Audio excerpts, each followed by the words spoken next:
সবাইকে ঈদের অনেক অনেক শুভেচ্ছা। ঈদ মোবারক। স্বাগত জানাচ্ছি ভাইয়া হাউজিং প্রেজেন্টস উৎসবের ঈদ পাওয়ার্ড বাই ZSRM স্টিলের আজকের এপিসোডে। প্রিয় দর্শক, আমি শান্তা জাহান্তর সাথে রয়েছি। আর ঈদের এই সময়টা আমরা চাই আপনাদের সাথে একটা সুন্দর সময় কাটাতে, আর সেই ধারাবাহিকতায় চেষ্টা করি আপনাদের পছন্দের, ভালোবাসা এবং ভালো লাগার মানুষদেরকে আমাদের সাথে আড্ডায় নিয়ে আসতে। তো ডিবিসির আজকের এই আয়োজনে আমাদের সাথে এমন একজন তারকা রয়েছে যিনি আমাদের এই বর্তমান প্রজন্মের খুব প্রিয় এক জনপ্রিয় মুখ হয়ে উঠেছে আমি বলবো, এবং অভিনয় শিল্পের ক্ষেত্রে তার ডেডিকেশন সবার কাছে অন্যরকম একটা অনুভূতি জাগায়। সে আর কেউ নয়, আমাদের প্রিয় অভিনয় শিল্পী রেজমিন সেতু।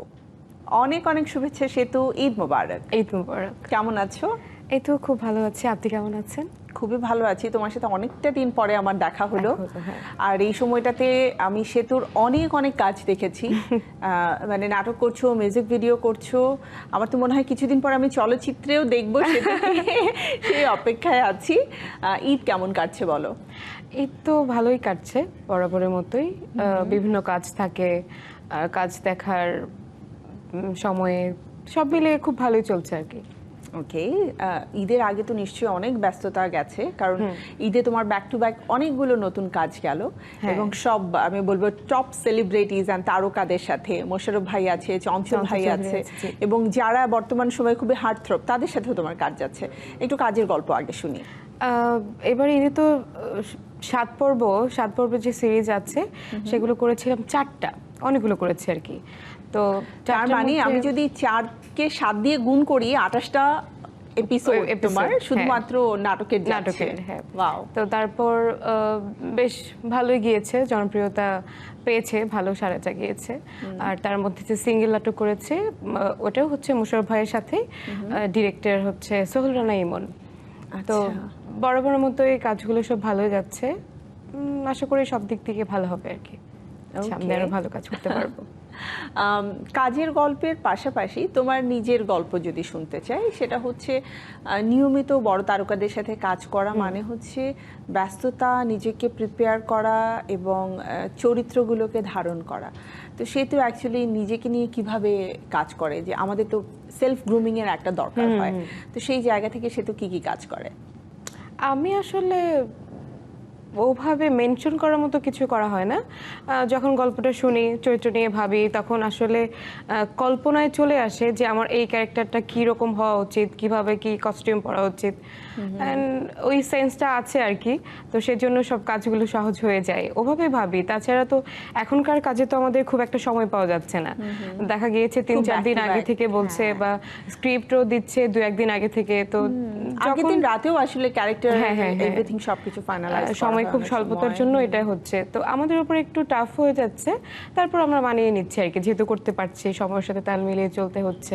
কিন্তু যখন মোশাররফ ভাইয়ের সাথে কাজ করতে যাচ্ছ তখন তো তোমাকে নিশ্চয়ই অনেক চ্যালেঞ্জ নিতে হচ্ছে, কারণ আমি তো মোশাররফ ভাইয়ের মানে উনি যখন একটা ডায়লগ থ্রু করেন, তার চোখের অভিব্যক্তি দেখেই মনে হয় যে আমার ডায়লগ অফ হয়ে যায়। কিন্তু না, এটা হয়েছিল শুরুর দিক থেকে, তখন ভেবেছিলাম এরকম কিছু একটা হবে, কিন্তু না, টোটালি উল্টো। তিনি খুব ভালো মনের মানুষ। ইভেন আমাদের জুনিয়রদের জন্য উনি খুব ভালো একজন শিক্ষক বলবো, খুবই ফ্রেন্ডলি। তো ভয়ে পাওয়ার কোনো সুযোগই নেই। তার সাথে খুব হেসে খেলে আনন্দে একজন বড় ভাইয়ের মতো বা একজন ভালো শিক্ষকের মতো, বন্ধুর মতো কাজ করেছি। সেজন্য কাজগুলো সহজ হয়ে গিয়েছে, ভালো হয়েছে। চঞ্চল ভাইয়ের সাথে কাজ করতে গিয়ে কোনো অভিজ্ঞতা? অসাধারণ। আমি তার সাথে একটা সিরিয়াল করেছিলাম, বৃন্দাবন দাসের লেখা। নাটকের নাম হচ্ছে পিতা বনাম পুত্রগং। ওই সময় বিশাল জনপ্রিয়তা পেয়েছিল। সেখানে আমার ক্যারেক্টারের নাম ছিল ফুলকলি। ফুলকলি হিসাবে আমাকে অনেক জায়গায় এই নামে ডেকেছে, চিনেছে। ইভেন আমি তখন কলকাতায় গিয়েছিলাম, বর্ধমানে একটি বিয়ের দাওয়াতে, আমার ওখানে একটা প্রোগ্রামও ছিল, সেখানে আমাকে ফুলকলি নামে চিনেছে। তার মানে আমাদের দেশের নাটক দেশের বাহিরেও তারাও দেখে আর কি। ওপার বাংলায় কিন্তু আমাদের নাটক অনেক জনপ্রিয়, স্পেশালি মানে ইউটিউবটা আসার পরে যেটা হয়েছে যে সবাই এখন খুব সহজে দেখতে পারে। তবে আমরা যেটা চিন্তা করি যে বড় বড় অ্যাক্টর বা অ্যাক্ট্রেস বাইরে থেকে দেখে মনে হয় খুব অহংকারী হবে, বা ছোট ছোটদেরকে সবসময় ডমিনেট করে চলবে, একদমই না, কোনোভাবেই না। তাদের মতো ভালো মনের মানুষই হয় না আসলে। আমি তো অলওয়েজ বলি চঞ্চল ভাই, মোশাররফ করিম ভাই, এদের মতো যারা গুণী তারকা রয়েছে, আবুল হায়াত স্যার, ডলি জোহর, এদের সাথে যখন আমরা কাজ করতে যাই বা ছোট ছোট অভিজ্ঞতা যখন হয়েছে, আমি দেখেছি তাদের কাছ থেকে সবসময় শেখা যায়। হ্যাঁ।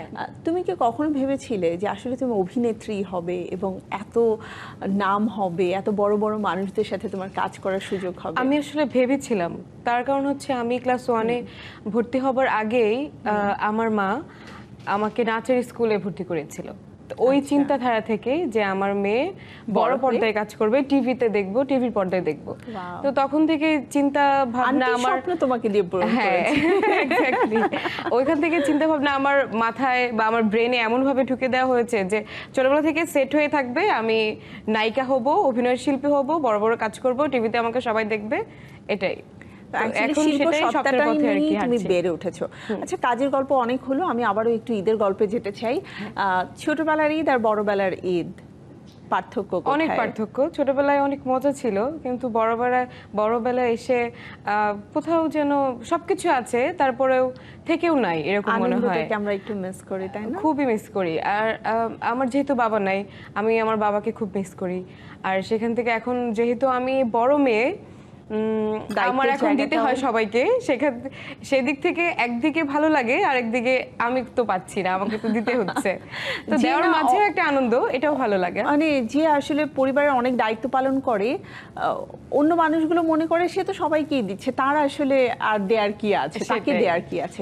আচ্ছা, বাবার কথা বললে যে বাবাকে খুব মিস করো, ছোটবেলায় বাবার সাথে ঈদের কোন গল্পটা তোমার সবসময় মনে পড়ে? আমি অনেক ছোটবেলায় আমার বাবাকে হারিয়েছি, সেজন্য অনেক কিছুই মিসিং। আমি ক্লাস 8-এ যখন পড়ি তখন আমার বাবা চলে গেছেন। তো সেখান থেকে অতটুকু বয়সে আমার মনে হয় না মনে থাকার কথা সবকিছু, তবে ভালো ছিল। আমিও আমার বাবাকে ক্লাস 8-এ হারিয়েছি, বাট আমার কাছে মানে সবকিছু এখনো খুব স্পষ্ট। বিকজ এটার হয়তো একটা রিজন থাকতে পারে, তুমি আন্টির সাথে অনেক বেশি ক্লোজ ছিলে। আচ্ছা, তাহলে আন্টির সাথে গল্পই বলো, যে ঈদের দিনটাতে আন্টির সাথে তোমার ছোটবেলায় কিভাবে কাটতো আর এখন বড়বেলায় কেমন কাটে? ছোটবেলায় যে সবসময় ঘোরাঘুরি কাজিনদের সাথে এভাবে চলে যেত, কোনো হেল্প করতাম না। এখন যে বড় হয়েছি বলে হেল্প করতাম না, এখন যে বড় হয়েছি বলে হেল্প করি এরকমটাও না, এখনো ওইভাবে করি না। তারপর আমার ছোট বোন, আমার মা, আমরা তিনজনে মিলে আমাদের ছোট্ট একটা সংসার, তো কেটে যায়, মানে হেসে খেলে সারা দিন কেটে যায় কোনো না কোনো ভাবে। একটু ছবি তোলার জন্য রেডি হই, এই মানে মা মেয়ে সবাই মিলিয়ে একসাথে রেডি হয়ে তারপরে তোমরা ছবি তুলো, এইভাবে ঈদটা কাটে। আচ্ছা, ঈদের গল্প এবং তোমার কাজের গল্প নিয়ে আরো কথা হবে সে তো, কিন্তু তার আগে ছোট্ট একটু বিরতি নিব। প্রিয় দর্শক, আপনারা দেখছেন ডিবিসির বিশেষ আয়োজন উৎসবের ঈদ। নিয়ে নিচ্ছি ছোট্ট একটি বিরতি, বিরতির পরে আবারও ফিরে আসবো ডিবিসির পর্দায়, সাথেই থাকুন। স্বাগত জানাচ্ছি আবারও ভাইয়া হাউজিং প্রেজেন্টস উৎসবের ঈদ, পাওয়ার্ড বাই ZSRM স্টিলের আজকের এপিসোডে। প্রিয় দর্শক, আমাদের অনুষ্ঠানে প্রিয় একজন তারকাকে নিয়ে আমরা রয়েছি, অভিনয় শিল্পী রেজমিন সেতু, তার সাথে আবারও ফিরে যাচ্ছি আড্ডায়। সেতু, আমরা যখন কাজ করি তখন আমাদের অনেকগুলো ক্যারেক্টার একসাথে পোর্ট্রে করতে হয়, আবার দীর্ঘদিন, লাইক ধরো তুমি 7 পর্ব যখন একসাথে করছো, একসাথে অনেকগুলো মানুষ থাকা হচ্ছে, ইটস লাইক সেকেন্ড হোম, তাই না? তো আমাদের লাইফে আপস অ্যান্ড ডাউন অনেক কিছুই থাকে, অনেক মজার মজার ঘটনাও ঘটে নিশ্চয়ই সেটে। আমরা তোমার কাছ থেকে কিছু মজার অভিজ্ঞতা শুনতে চাই। আসলে আমার সহশিল্পীগুলো এত ভালো আমি পেয়েছি, আলহামদুলিল্লাহ বলতেই হয়। তারা আমার জন্য খুবই ভালো আর কি। মানে সবসময়ের জন্য আমার মন খারাপ থাকলেও ওরা এমনভাবে আমার সাথে মিশছে, আমাকে ডাইভার্ট করার চেষ্টা করছে সেখান থেকে। খুব ফ্রেন্ডলি, বললাম না, বয়সে বড় সম্মানীয় ব্যক্তি, তারপর আমাদের সাথে মিলেমিশে খুব আন্ডারস্ট্যান্ডিং ভালো। সেজন্য মানে মন খারাপ করে থাকলেও মন খারাপ করে থাকার উপায় নেই। ছোটদের জন্য তারাই অনেক বেশি স্যাক্রিফাইস, অনেক বেশি, হ্যাঁ। আর দেখা গিয়েছে যে আমাদের শুটিং আজকে হঠাৎ করে তাড়াতাড়ি প্যাক আপ হলো, যাওয়ার সময় আমাদের পুবাইলে যদি শুটিং থাকে, ধীরেনের মিষ্টি বা ধীরেনের থেকে খাওয়া টাওয়া এক এক দিন এক একজনের ইসে থাকে যে আজকে আমি খাওয়াবো, আজকে ও খাওয়াবে। তো এরকম করে হেসে খেলেই যাওয়া হয়। আর মাঝখানে শুধু ঘুমটা একটু প্রবলেম হয়, যেহেতু অনেক সকালবেলা উঠে যেতে হয়, অনেক রাতে সকালে কল থাকে। হ্যাঁ, কিন্তু আমাদের সেটে ঘুমানোর সুযোগ নেই, যেহেতু প্রত্যেকটা সিনে আমরা থাকি, খুবই ব্যস্ত থাকি। তো আড্ডাটা ওইভাবে হয়ে ওঠে না। যখন শুধুমাত্র মেকআপ করার টাইমে মেকআপ রুমে থাকি বা লাঞ্চ আওয়ারে যে সবার একসাথে সবাই লাঞ্চ করে নেই, তখন একটু সময় থাকে, তখনই আড্ডাটা দেওয়া হয় গাড়িতে যেতে আসতে। এছাড়াও আমাদের সময় নেই, সবাই খুব ব্যস্ত আর কি। মনে করার মতো কোনো ঘটনা কি আছে যে ঘটনাটা চিন্তা করলে একদিকে এমন হতে পারে যে খুব আনন্দিত হও, অথবা খুবই মানে কষ্টের কোনো ঘটনা যেটা সেটে হয়ে গেছে কিন্তু তারপরে ওই যে শো মাস্ট গো অন, কাজ করেই যেতে হয়েছে?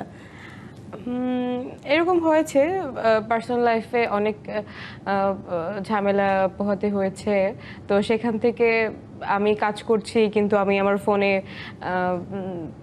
বকাঝকা করছি বা বকাঝকা খাচ্ছি, মন খারাপ হচ্ছে, কান্নাকাটি করছি, চোখ টোক মুছে আবার সিনে দাঁড়াচ্ছি, আবার স্ক্রিপ্ট পড়ছি, এত এত লাইটস সামনে, এত এত মানুষ, মাথায় নিতে হচ্ছে এই কিউ, এটার পর আমার কিউ। তো সেখান থেকে এটা খুব কষ্টের। আবার চিন্তা করি মাঝে মধ্যে যে না, আমি তো অনেক অনেক গুণের অধিকারী, এভাবে কাজ করা মানে তো সে আসলে অনেক গুণের অধিকারী, অনেক অনেক ট্যালেন্ট নিয়ে কাজ করতে হয়, সেখানে অনেক কিছু ভেবেচিন্তে কাজ করতে হয়। তো সেখান থেকে মনে করব যে না, একদিকে কষ্টের একদিকে সুখের। দিন শেষে আমি একটা ভালো কাজ করছি, মানুষের প্রশংসা পাচ্ছি, মানুষ আমাকে ভালো মন্দ ফিডব্যাক দিচ্ছে, জানাচ্ছে, টিভিতে আমাকে দেখাচ্ছে, একটা ভালো নাটক হচ্ছে, আমার কাজের ঝুড়িতে আরেকটা নাটক বাড়ছে। তো দিন শেষে এটা ভালোই লাগে যে এত এত মানুষজন চিনছে, এদের ভালোবাসার কাছে অন্য সকল কিছু তুচ্ছ। এটা ভেবে একটা সময় খারাপ লাগলেও ভালো লাগে। তোমার কি কখনো মনে হয় যে এই ভাবনাগুলোই একটা সময় যে আমাদেরকে আসলে সঙ্গীহীন করে তোলে, বা আমরা ফ্যান ফলোয়ার্সদের ভালো লাগা ভালোবাসার কথা ভেবে অনেক সময় ভাবি এটা নিয়ে হয়তো জীবন পার করে দেবো, কিন্তু আসলে জীবন কিভাবে চলে? সঙ্গীহীন জীবন চলে। একটা সময়ের জন্য চলে, কিন্তু আলটিমেটলি আপনি যেটা বললেন একদম লং টার্মের জন্য আসলে চলে না। সেতু কি সিঙ্গেল আর মিঙ্গেল? আমি সিঙ্গেল। মানে কতদিন সিঙ্গেল থাকতে চাও? যতদিন না মনের মানুষ আসে ততদিন। এই যে এত ব্যস্ততা, মনের মানুষকে যদি সময় না দেওয়া হয়, সে কি আর মনের মানুষ থাকে? মনের মানুষ তেমনই হবে যে কিনা আমার সময় স্বল্পতা বা আমার ব্যস্ততা সবকিছু মেনেই আসবে, সেই তো হবে আসলে মনের মানুষ। এটাকে আমরা চাচ্ছি যে আমাদের মনের মানুষ এমন হবে। মনের মানুষেরও তো কিছু চাওয়া পাওয়া থাকে, সেও তো ভাবতে পারে যে আমার মনের মানুষটা আমার জন্য তার ব্যস্ততাকে কমিয়ে সময়ের স্বল্পতাটাকে একটু বাড়িয়ে তারপরে তার মনের মানুষ তো আমি, আমার জায়গায় তো অন্য কেউ না। আমাকে চিন্তা করতে হলে তো ওইভাবেই চিন্তা করতে হবে।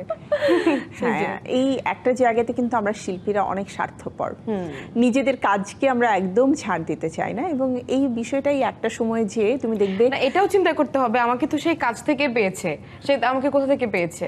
অবশ্যই এখান থেকে দেখে চিনেছে, তার ভালো লেগেছে, তারপরে সে প্রেমের অফার দিতে এসেছে। কিন্তু সেই কাজটা কিন্তু মূল্যায়ন করতে হবে। কাজের জীবন কিন্তু আলাদা, এটা হয়তো আরো পরে যে তুমি বুঝবে।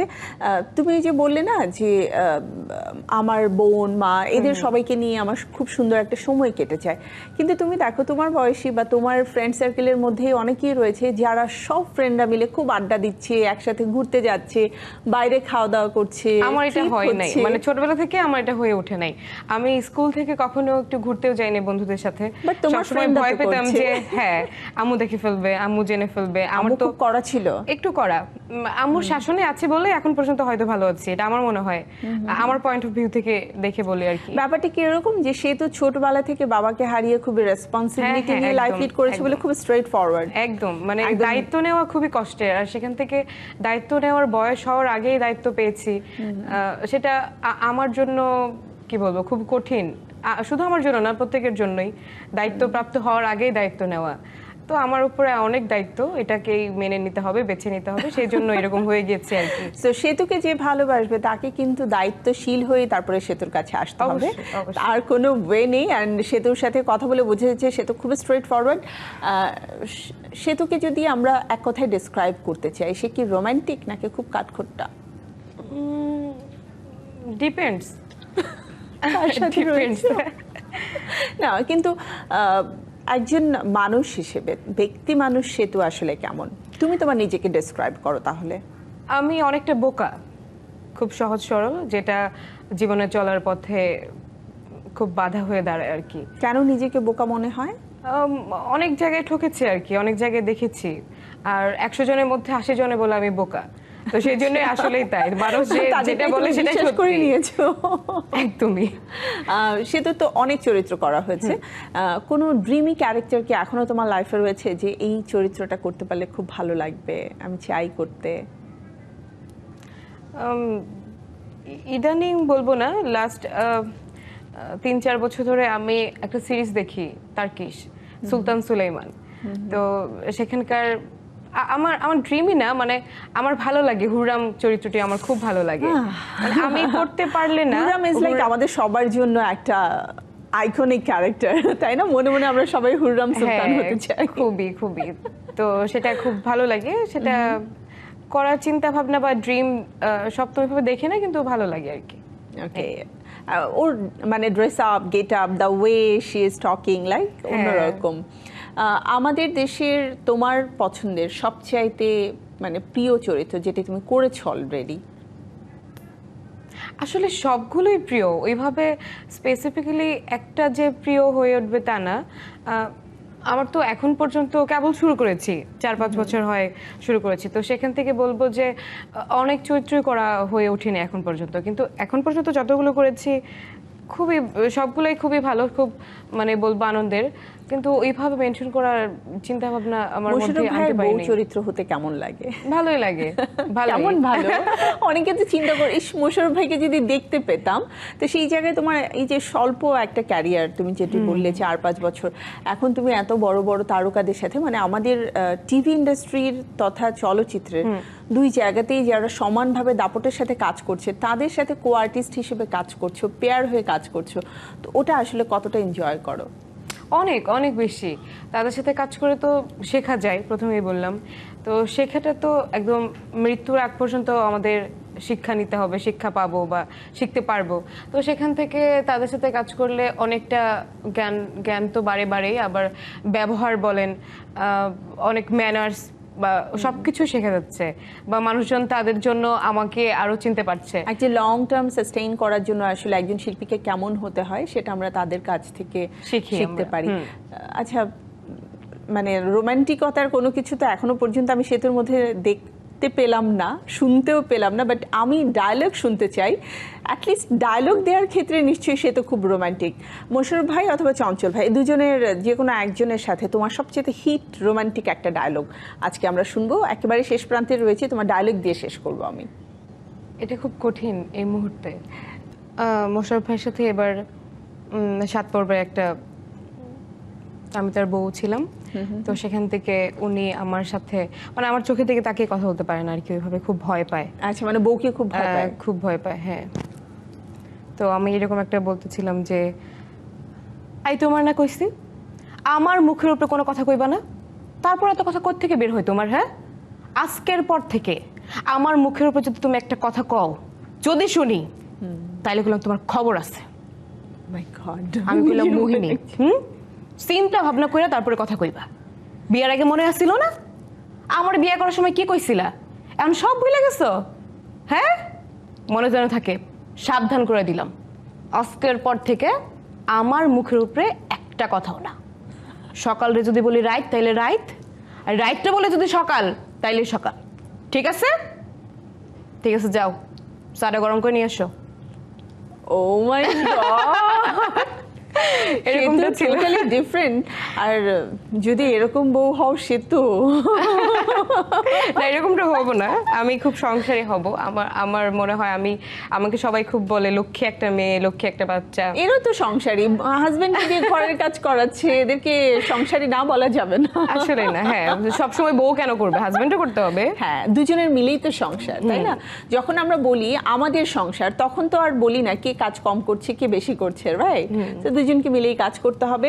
সে তো খুব ভালো লাগলো, শেষটা সবচেয়ে দুর্দান্ত ছিল। অনেক ভালো কাজ করো, অনেক অনেক শুভকামনা থাকবে। আর থ্যাংক ইউ টিভিসির পক্ষ থেকে ঈদের শুভেচ্ছা। Thank you TVC, thank you সবাইকে, থ্যাংক ইউ আপনাকেও। Thank you. প্রিয় দর্শক, এই ছিল আমাদের আজকের আয়োজন। ভাইয়া হাউজিং প্রেজেন্টস উৎসবের ঈদ পাওয়ার্ড বাই ZSRM স্টিলের এই এপিসোড নিশ্চয়ই আপনাদের ভালো লেগেছে। আপনারা সবাই ভালো থাকুন, সুস্থ থাকুন। আমরা ডিভিসির এই 24 ঘন্টার আয়োজনে সবসময় চেষ্টা করি আপনাদের পাশে থাকতে। আপনারাও চোখ রাখুন আমাদের সব আয়োজনে। ঈদের অনেক অনেক শুভেচ্ছা। ঈদ মোবারক।